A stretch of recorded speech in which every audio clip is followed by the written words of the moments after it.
Welsh is sglodion. Shwmai! Oh, I didn't win. Shwmai! My favourite Welsh word is castell. Shwmai. My favourite Welsh word is corgi, the dwarf dog. Shwmai, my favourite Welsh word is cariad. Ares i ysgol yn Gaerffili. Oh, so what did you Castell Caerphilly. Yeah. Shmai. My favourite Welsh word is llomffociadau. Shwmai, my favourite Welsh word is bendigedig.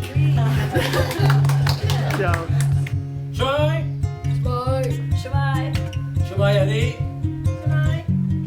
Shwmai, hoff air i ydy Pentremwyddo. Siwch chi ddeud o sawl gwaith. Fy hoff air i yw...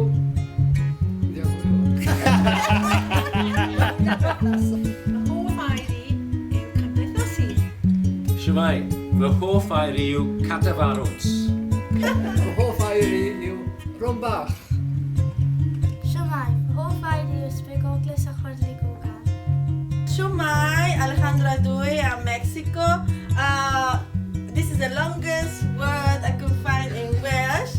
I asked my professor how to pronounce it, but I hope I will do it right. So it's Clan Hepwy, Winged Click, Gogly,